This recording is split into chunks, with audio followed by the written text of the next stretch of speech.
Hey guys, and welcome to the Global Poker League and a new segment we're calling Strategy Corner with Jonathan Little. We've got a rotating roster of guest pros for the next phase of the GPL. This week we're lucky to be joined by the Las Vegas moneymaker, Jonathan Little. He's going to talk us through a hand from yesterday's Eurasian Six match, the second of the two matches in that conference. And Jonathan, what was it about this hand that particularly interested you from yesterday? Well, so this is from match number 118. This is the second game that they played on this particular day. And in this hand, action folds around to Leno. He has 26,000 chips at 300, 600. You can always find the blinds up at the top in case you forget them. And we're going to see what he picks up. So he gets Queen 10 offsuit. Notice Guodong has Jack 8 suited and decides to fold. That's just a good standard fold. I don't think you want to be raising that type of hand versus very good players. And Leno with Queen 10 offsuit, that's also just kind of a marginal hand, but it's probably good enough to raise in the cutoff the vast majority of the time. So he does make a standard raise. And then the action folds around to Dominic Niche. Remember, kind of like Guodong, Dario has Jack 8 suited out of position and decides to just fold. So now Dominic has to put in only 722 chips more to try to win this pot. So he's getting fantastic pot odds here.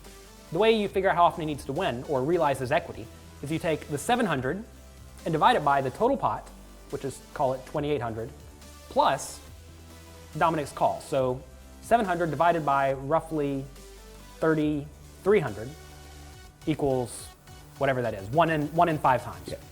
Something like that. So will Dominic win? I believe it's roughly 22% of the time, or really realize his equity 22% of the time. And most of the time you will with a hand like King 8 offsuit. And we see actually here he has 58% equity, but he is out of position and he is against a great player, so he's probably not going to realize that much equity, but he's certainly going to realize more than 22% equity.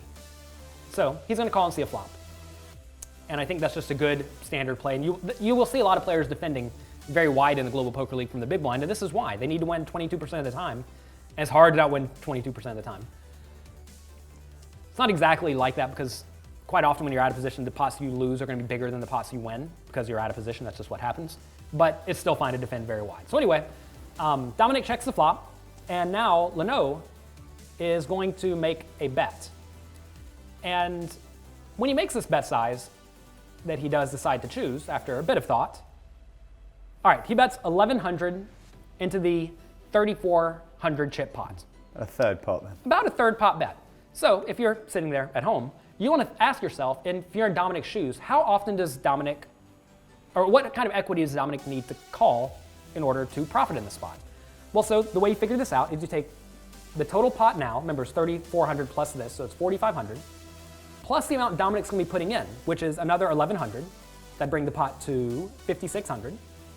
So we get 1,100 divided by 5,600, which is, again, about 20% of the time. So does Dominic think that this King 8 offsuit with a bad flush draw is going to win roughly 22% of the time or more? And it's probably going to win roughly that amount or a little bit more on average. This is a spot where if it gets checked down, sometimes he wins. If a heart comes, sometimes he wins. If a king comes, sometimes he wins. But this is something you have to become very comfortable with if you are going to be defending your blinds wide. You can't just defend your blinds with a bunch of junk and then just fold every time you miss the flop. And right here, Dominic certainly did not nail the flop or anything, but he thinks he has enough equity to stick around. And well, as we just saw, he had something like 38% equity. And that's not necessarily how he does against Leno's entire range, but it's roughly something like that, and you have to be comfortable sticking around in these spots. So anyway, on the turn, it's going to check through. And when it checks through, Dominic has to figure out what that does to Leno's range. So you want to ask yourself, if you're in Dominic's seat, would Leno check with a flush? Probably not. We'll ask Roland. Do you think he's going to check with a flush? I don't think he's going to check with a flush. Do you think he's going to check with 2 pair? Don't think he's going to check with 2 pair. What about a set? Don't think he's going to check with a set. Right, so even though all those hands are possible, he's probably not going to be checking behind with those. So now what about top pair good kicker like ace-king? Do you think he's going to bet ace-king for value and protection, or do you think he's going to check it? Perhaps if he has a heart in his hand, he'll... So, I mean, he can go either way with those hands. And then as you get to worse and worse hands like ace-2 and jack-10, those hands may not even bet the flop because they don't want to play a huge pot. But if they did bet the flop, they're often going to check behind on the turn. So this is a situation where Leno is referred to as being capped. It means he often has top pair bad kicker, or maybe top pair good kicker at best. And he's very unlikely to have a nut hand. So you always want to look for spots where your opponent is unlikely to have a nut hand, where you conceivably could have a nut hand. Dominic, if he had a flush on the flop, he may check raise it, but he very often would just check call to try to trap. Also, Dominic could have a hand like ace-4 that's made 2 pair, or ace-6, although ace-6 would probably raise the flop. So anyway, on this river, Dominic now has to try to figure out which hands he is trying to make fold if he decides to bet, or if he thinks he can often win if it goes check-check. The problem with checking in Dominic's hand is if you face a bet, very often you have to fold, because king high is going to be very unlikely to be good on this particular run out by the river. So if you check and it checks through, your opponent probably has a jack or a pocket sevens or something like that that decided to bet the flop and then check down, so you're going to lose then. And if your opponent bets, you also are going to fold, so you're going to lose. So you'll always want to ask yourself with these kind of showdown value hands, if it checks down, am I going to win? And here Dominic probably thinks it's not. So he's going to decide to bluff. So now he has 2 realistic bet size options in my mind.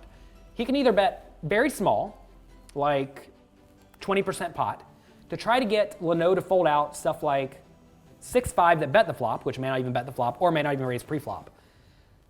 But notice if he bets 1,500, do you think ace-3 is going to fold? No, it feels like he doesn't get too many aces to fold, or possibly even any jacks. Right, so for that reason, that bet size is probably not ideal here. What if he bets something like 3,000? You think ace-3 is going to fold then? Absolutely not. Absolutely not. So for that reason, that would be a really horrible bet size in this spot. So let's take a look at what Dominic does. Notice the pot's 5,600, like a big bet. You just have to figure out how big is big. And I actually like what Dominic ends up doing here, which is why we picked out this hand. Remember, this is hand number 20 for match 118. You can go back and watch the whole replay on globalpokerleague.com. Goes with 8,000. He goes with 8,000. That is a hefty bet. So a lot of amateur players in this spot, if you ask them how often this bet needs to win, they have no clue. They don't know how to figure it out. A lot of amateurs will say every time, or half the time, or something. But there's actually an easy way to figure this out. What you do is you take your bet size, 8,000, and divide it by the pot plus your bet size. It's conveniently over here on the Global Poker League program, so you can just easily see it. So 8,000 divided by 13,600, which is probably about 59% of the time, if I had to guess. I think that's right.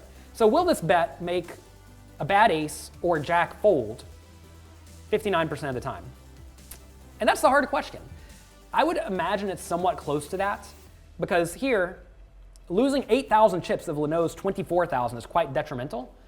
Looking around the table, notice that there are 2 short stacks, Liv and Dario, who both have 15,000 chips. So Leno wants to stay somewhat above them. There's a lot of value in just not being the shortest stack. So Leno has a lot of incentive to fold here if he does have an ace or a jack, which is what Dominic's trying to bluff him off of, particularly a jack. Like, I would be very surprised if a jack calls.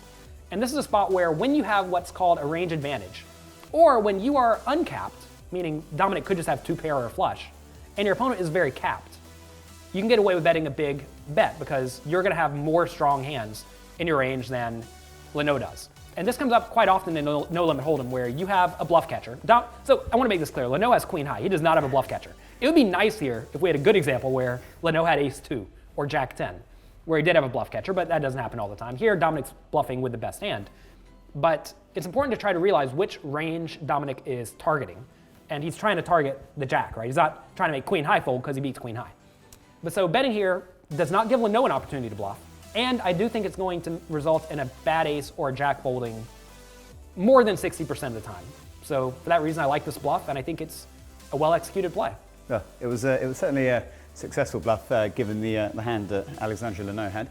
Anyway, that's the conclusion of this strategy segment here at the Global Poker League. We thank Jonathan Little of the Las Vegas Moneymakers for his insight. That's all from us, so join us again next time. Adios. Connect with us on social media for league updates and download our app GPL TV to stay on top of everything GPL.